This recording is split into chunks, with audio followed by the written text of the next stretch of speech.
Assalamualaikum warahmatullahi wabarakatuh. Salam sejahtera untuk kita semua. Saya M. Okta Dwi Sastra FM Marijo, dosen program studi Pendidikan Guru Sekolah Dasar FKIP Universitas Mataram. Video ini saya buat sebagai salah satu persyaratan sertifikasi dosen tahun 2025, yaitu pernyataan diri dosen unjuk kerja Tridharma Perguruan Tinggi atau PDD UKT-PT di bidang pengajaran. Di program studi PGSD, saya mengampu beberapa mata kuliah yang berkaitan dengan sastra dan pendidikan seni. Salah satu mata kuliah yang saya ampu adalah apresiasi sastra anak SD. Dalam kesempatan ini, saya akan memaparkan lebih lanjut tentang mata kuliah apresiasi sastra anak SD, serta menampilkan contoh video pembelajarannya di dalam kelas secara tatap muka. Mata kuliah apresiasi sastra anak SD merupakan mata kuliah dengan kode 411727 yang diajarkan pada semester 3 dengan bobot 3 SKS. Mata kuliah ini akan membahas hal ihwal apresiasi sastra dan implikasinya bagi pembelajaran sastra di sekolah dasar. Isi pokok mata kuliah ini meliputi yang pertama, konsep dasar apresiasi sastra, kemudian konsep dasar pendekatan apresiasi sastra, yang ketiga apresiasi puisi, yang keempat apresiasi prosa fiksi, yang kelima apresiasi drama, dan yang terakhir pembelajaran apresiasi sastra di sekolah dasar. Dengan mempelajari mata kuliah ini, mahasiswa diharapkan mampu memahami konsep apresiasi sastra dan melakukan kegiatan apresiasi sastra, serta mampu pula menarik implikasinya bagi pembelajaran bahasa dan sastra Indonesia di sekolah dasar. Sehingga di masa yang akan datang, mahasiswa akan mampu melaksanakan pembelajaran bahasa dan sastra Indonesia dengan tepat. Bahan kajian mata kuliah ini meliputi beberapa materi pembelajaran, antara lain, yang pertama, dinamika pembelajaran apresiasi sastra anak di SD, kemudian yang kedua, konsep dasar seni sastra dan seni sastra anak dan perbedaan keduanya, yang ketiga, konsep dasar apresiasi anak SD, dan yang keempat, beberapa pendekatan dalam apresiasi sastra anak SD, yang kelima, konsep dasar apresiasi prosa anak SD, dan apresiasi puisi anak SD, serta karya prosa dan puisi untuk anak SD. Yang keenam, pendekatan parafrastis, pendekatan emotif, dan pendekatan analitik dalam apresiasi puisi anak. Yang ketujuh, pendekatan analitik, pendekatan sosiopsikologis, dan pendekatan didaktis dalam apresiasi prosa anak. Yang kedelapan, prinsip-prinsip umum apresiasi drama anak SD. Dan yang terakhir, bahan ajar pembelajaran kurikulum, merdeka materi apresiasi sastra untuk anak SD, prinsip pembelajaran merdeka belajar anak SD, dan prinsip-prinsip apresiasi sastra anak SD menggunakan 3 langkah, yakni sajikan, nikmati, dan pahami. Selanjutnya, capaian pembelajaran mata kuliah apresiasi sastra anak SD antara lain, yang pertama, mahasiswa mampu mengkaji konsep dasar dan dinamika pembelajaran apresiasi sastra di lingkungan sekolah dasar. Kemudian yang kedua, mahasiswa mampu menguasai konsep dasar apresiasi prosa fiksi dan drama anak SD. Kemudian yang ketiga, mahasiswa mampu menerapkan pendekatan-pendekatan dalam apresiasi sastra anak. Dan yang keempat, mahasiswa mampu mendesain bahan ajar pelajaran apresiasi sastra anak SD. Perkuliahan apresiasi sastra anak SD diselenggarakan dengan tatap muka atau sinkronus. Metode pembelajaran yang digunakan pada mata kuliah apresiasi sastra anak SD menggunakan metode case based learning atau CBL dengan diskusi aktif. Untuk mendukung metode tersebut dan menghidupkan suasana pembelajaran, digunakan juga pembelajaran berbasis audiovisual seperti PPT dan video. Tujuan penggunaan metode CBL dalam mata kuliah ini salah satunya yaitu mengharapkan mahasiswa mampu memecahkan masalah dalam karya sastra dengan cara berpikir kritis dalam mengapresiasinya. Aspek penilaian dalam mata kuliah ini terdiri dari penilaian partisipasi dengan bobot penilaian 10%, tugas dengan bobot penilaian 20%, UTS dengan bobot penilaian 30%, dan UAS dengan bobot penilaian 40%. Berikut ini akan saya tampilkan cuplikan video pembelajaran pada mata kuliah Apresiasi Sastra Anak SD pertemuan ke-10, materi penerapan pendekatan apresiasi sastra yang saya lakukan di dalam kelas. Selamat menyaksikan. Assalamualaikum warahmatullahi wabarakatuh. Waalaikumsalam. Selamat pagi adik-adik semua. Pagi. Gimana kabarnya hari ini? Sehat ya? Saya lihat semua semangat nih, tapi kayaknya ada yang kurang. Ada yang tidak hadir? Sepertinya tidak. Oke, baik. Jadi tidak ada yang tidak hadir ya. Oke, adik-adik semua. Jadi hari ini kita pertemuan yang ke-10 di dalam mata kuliah Apresiasi Sastra Anak. Adik-adik masih ingat kemarin kita belajar apa? Masih ingat tidak tentang 3 pendekatan? Masih, Pak. Masih lupa ya. Ada pendekatan apa yang pertama? Apa itu pendekatan parafrasis? Tunjuk tangan siapa yang menjawab.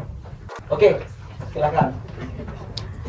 Pendekatan parafrasis adalah strategi pemahaman makna suatu bentuk karya sastra dengan cara mengungkapkan kembali karya pengarang tertentu dengan menggunakan kata-kata yang berbeda dengan kata-kata yang digunakan pengarang. Iya. Baik, bagus. Keren. Masih ingat berarti. Kemudian pendekatan yang kedua ada apa? Emotif. Siapa yang bisa? Siapa yang masih ingat apa itu definisi pendekatan emotif? Oke, silakan yang belakang. Pendekatan emotif adalah suatu pendekatan yang berusaha menemukan unsur-unsur yang mengandung emosi atau perasaan pembaca. Lanjukan emosi itu berhubungan dengan keindahan penyajian, bentuk maupun lanjukan emosi yang berhubungan dengan isi atau gagasan yang lucu atau menarik. Iya, bagus sekali, masih ingat berarti. Satu lagi, pendekatan apa? Analitis. Semua tahu analitis. Sekarang siapa yang mau menjelaskan analitis? Tadi yang tunjuk tangan. Silakan. Pendekatan analitis. Pendekatan analitis merupakan pendekatan yang berupaya membantu pembaca memahami gagasan. Cara pengarang menampilkan gagasan jika pengarang unsur intrinsik dan hubungan antara elemen itu sehingga dapat membentuk keselarasan dan kesatuan dalam rangka terbentuknya totalitas bentuk dan maknanya. Iya, bagus.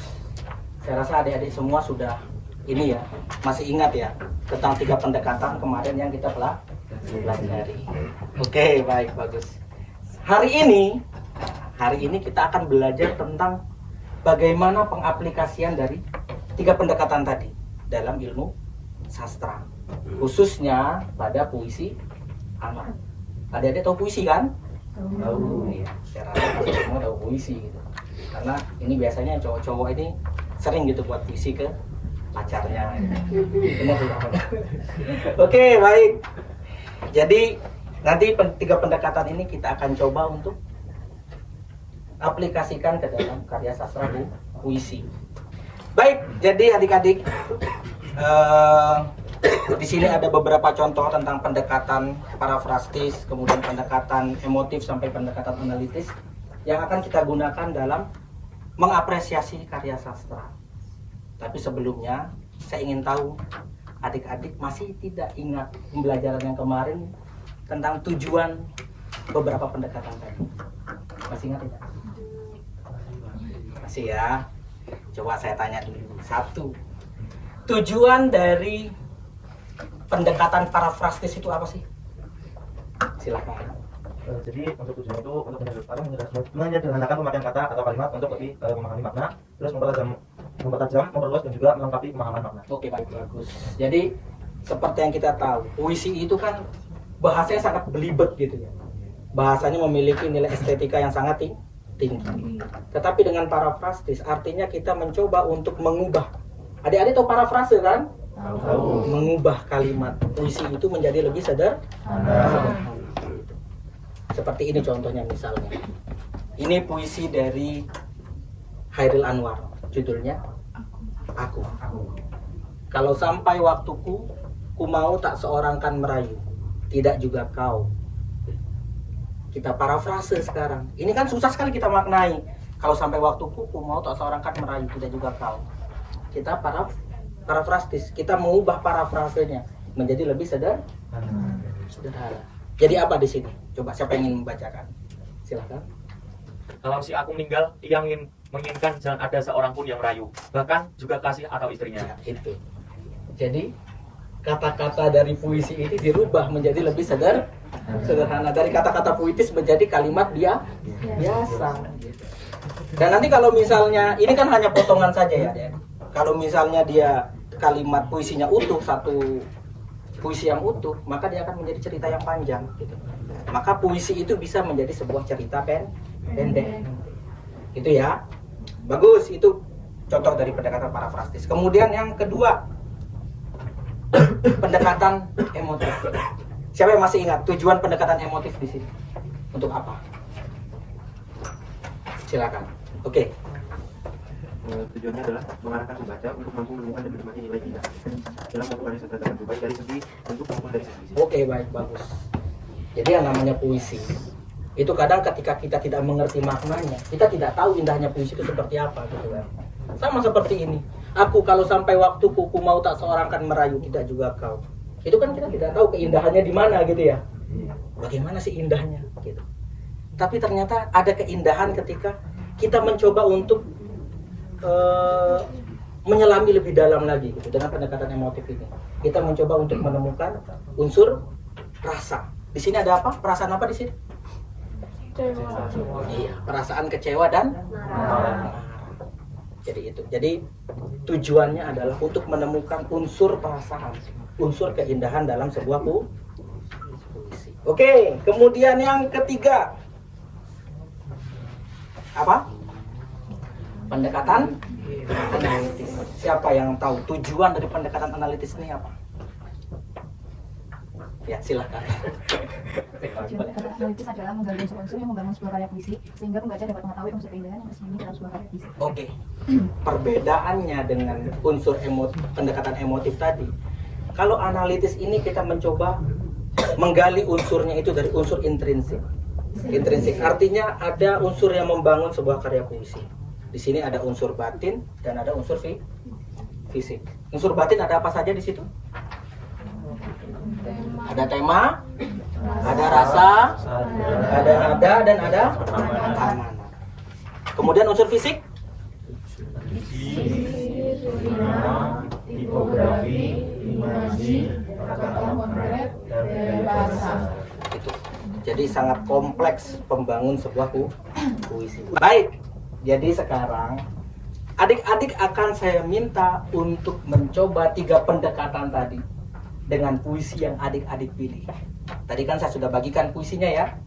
Itu akan adik-adik pilih, kemudian adik-adik akan coba untuk mengapresiasi menggunakan 3 pendekatan. Apa saja? Parafrastis, emotif, dan analitis. Oke, baik. Sebelum adik-adik memulai apresiasi, simaklah video berikut ini.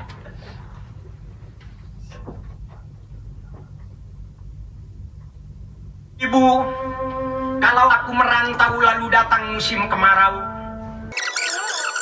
ibulah itu, bidadari yang berselendang biang lala, sesekali datang padaku, menyuruhku menulis langit biru dengan sajaku.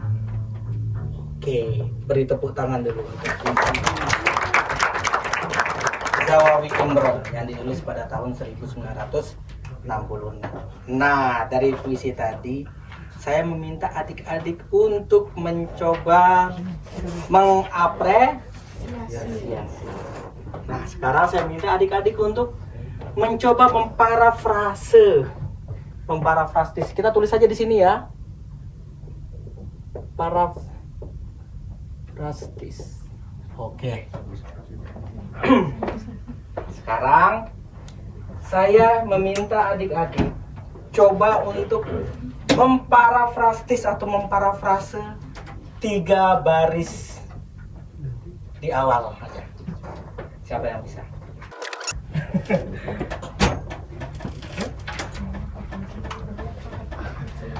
Coba diperhatikan ya, temannya memparafrase. Oke, baik. Tepuk tangan dulu untuk teman kalian. Oke. Coba dibacakan sama-sama hasil parafrase dari tempatnya. Silakan. 1, 2, 3. Itu hasil parafrasenya. Bagus ya? Oke. Tepuk tangan lagi. Jadi dari puisi yang mungkin sedikit susah kita artikan, itu kemudian diparafrase, diubah kalimatnya menjadi lebih mudah untuk kita mengerti. Jadi kan artinya kita tahu kan, ada anak yang pergi merantau, tetapi dia teringat ibunya. Oke? Jadi inilah pendekatan parafrastis. Saya rasa cukuplah 3 baris pertama menjadi contoh buat kita semua. Kemudian yang kedua kita lanjut ke pendekatan Oke, baik. Siapa ingin mencoba di sini? Dibacakan saja, tidak usah dituliskan, tidak apa-apa. Siapa yang mau menjawab? Kira-kira ada unsur keindahan apa saja sih di dalam puisi ini? Ayo. Siapa yang ingin menjawab? Boleh, silakan. Komting.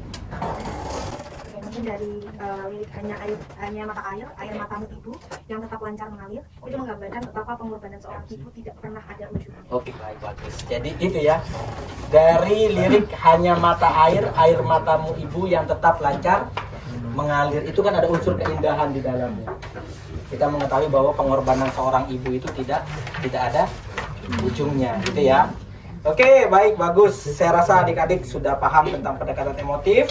Kita lanjut ke pendekatan yang ketiga, yaitu pendekatan analisis. Coba sama-sama kita perhatikan dulu isinya. Pendekatan analisis. Seperti yang kita pelajari, pendekatan analitis ada 2 ya unsurnya ya. Dalam unsur intrinsik sebuah puisi ada unsur apa? Batin dan siapa yang mau mencoba untuk menganalisis unsur batinnya terlebih dahulu? Siapa yang sudah menemukan? Silakan. Ada? Yang belum? Boleh, silakan. Unsur batin di puisi tersebut adalah ada tema, Oke. kerinduan anak pada ibunya, Oke. terus ada rasa itu haru dan rindu, kemudian nada tegas dan lirik, terus yang terakhir ada amanat, jangan lupa lakukan pengorbanan orang kamu. Oke, baik. Benar tidak? Sama dengan yang kalian temukan? Baik, kalau sama. Sekarang kita ke unsur yang kedua, yaitu unsur siapa yang ingin mencoba menjelaskan ada unsur fisik apa saja di dalam karya puisi tersebut. Ada? Iya.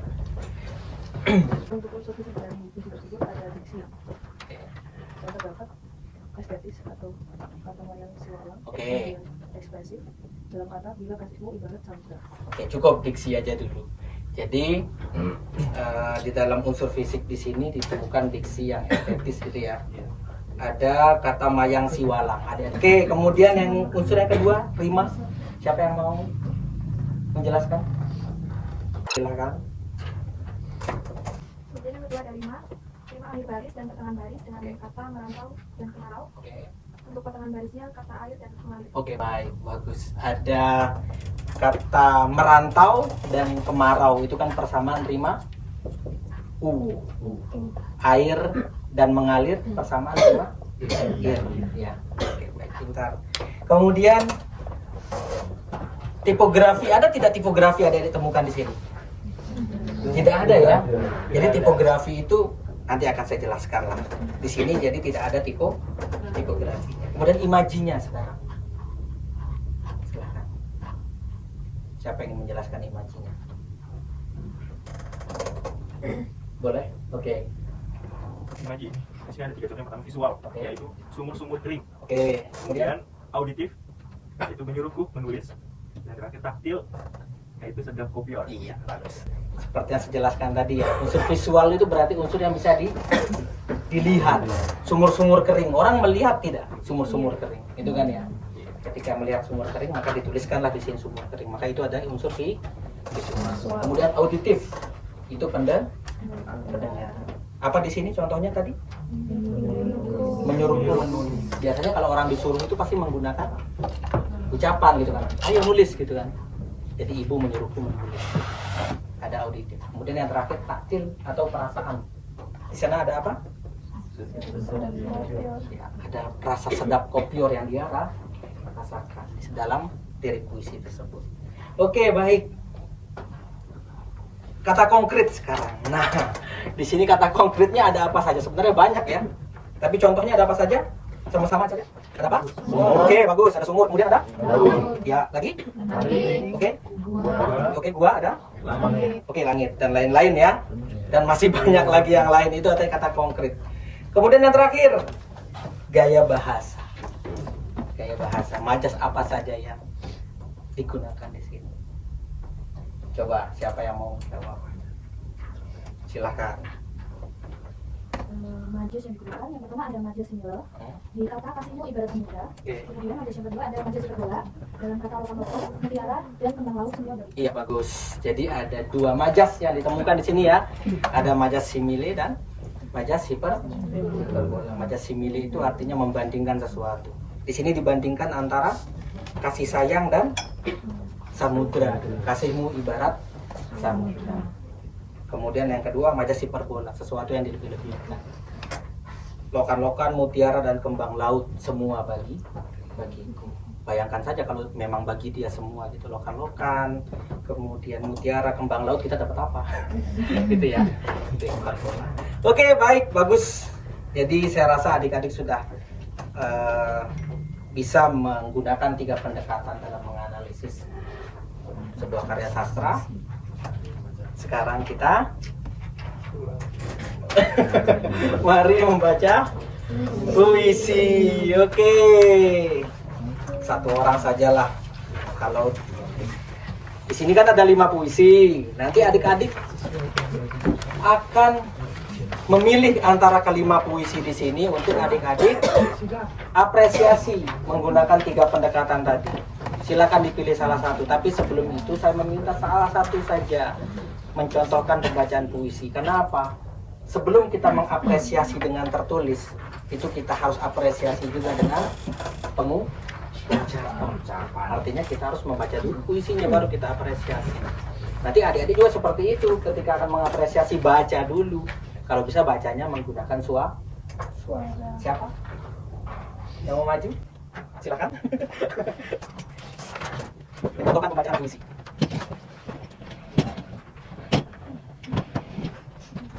Akan dipilih salah satu puisinya. Didengarkan ya.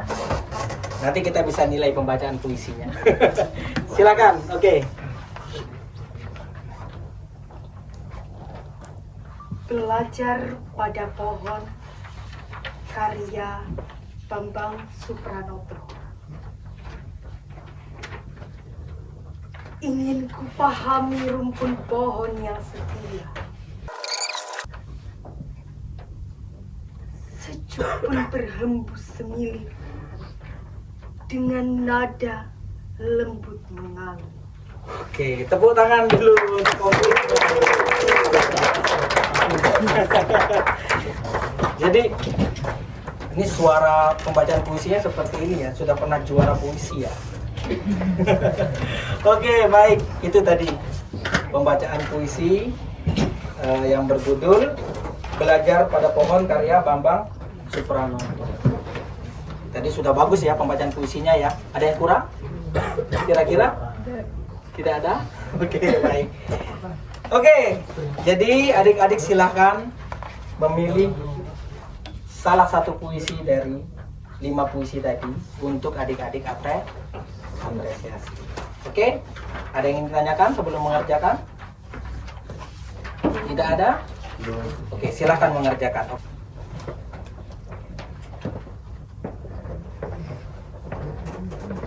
Jemput saya, Pak. Oke, gimana? Ada pertanyaan? Dimaksud tipografi itu apa, Pak? Oke ya, tadi saya lupa ya untuk menjelaskan ya. Tipografi, coba diperhatikan dulu. Baik, sebentar kita potong dulu ya pengerjaannya. Tipografi, nah ini di sini contohnya. Jadi tipografi itu adalah tata letak dalam sebuah puisi. Jadi jangan kira puisi itu ditulisnya itu biasa saja gitu. Paragraf tidak, tetapi bisa menggunakan seperti ini. Ini namanya tipografi. Tata letak kata. Judul puisinya apa? Tragedi Winka dan Sika. Ini karya Sutarji Kalsum. Oke, coba dilihat. Di sini mungkin puisinya biasa saja, ada kata kawin, ada kata winka, ada kata sika, dan ada kasih. Tetapi dari tipografi inilah keindahannya. Kalau adik-adik lihat bentuknya seperti apa sih puisi ini? Seperti apa? Seperti tangga. Jadi kalau dia seperti tangga berarti benar. Kawin itu seperti tangga kehidupan. Selain seperti tangga kan dia berliku-liku gitu ya. Itu adalah gambaran orang yang kawin atau menikah gitu ya. Menikah dengan kasih. Sehingga di sini ditulis kawin kasih menjadi si winka. Dinamakan tragedi karena setiap orang menikah itu pasti ada tragedinya. Cobaannya pasti ada. Adik-adik ada yang sudah menikah? Belum. Besok adik-adik akan merasakan kebenaran dari puisi tragedi si winka. Kalau adik-adik belum, masih berpacaran, mungkin berpacaran pun pasti ada ininya ya, tragedinya ya. Putus nyambung gitu, ditinggal gitu, berliku-liku. Mulai dari pengenalan itu seperti tangga ya, cintanya itu naik tapi tengah-tengah nanti turun. Kalau sudah ada yang kedua, ada yang ketiga. Oke, jadi ini tipografi. Oke, baik adik-adik, karena adik-adik sudah mengumpulkan tugasnya dan nanti akan saya coba untuk melihat, menilai, dan saya yakin adik-adik semua sudah sangat paham tentang 3 pendekatan tadi. Kemudian adik-adik sudah aplikasikan ke dalam mengapresiasi karya puisi. Oke, baik. Karena waktu kita terbatas, adik-adik mau menyimpulkan pembelajaran bersama saya? Oke, coba kita simpulkan bersama-sama. Apa saja yang adik-adik pelajari hari ini? Oke, apa saja? Oke, kemudian? Oke, tujuan-tujuannya yang pertama, tujuan parafrasis apa? Kemudian? Oke, baik, bagus. Kemudian yang kedua, pendekatan apa? Tujuannya apa pendekatan motif? Oke, kemudian? Ya, pendekatan yang ketiga itu anak. Apa saja tujuannya?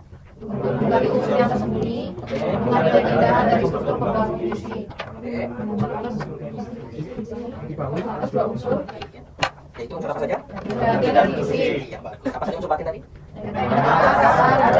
Oke, fisik? Oke, baik. Tepuk tangan untuk kita semua. Bagus. Adik-adik sangat paham tentang 3 pendekatan, kemudian apa tujuannya sampai pengaplikasiannya ke dalam sebuah puisi.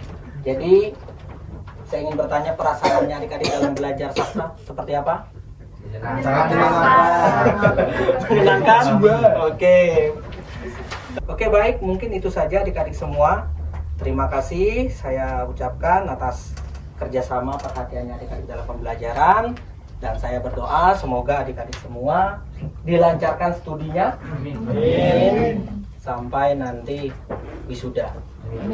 Tapi jangan patah semangat, artinya kalau yang mau melanjutkan S2 sampai S3 harus tetap semangat. Kalau ada yang mau kawin dulu atau nikah dulu, tidak apa-apa.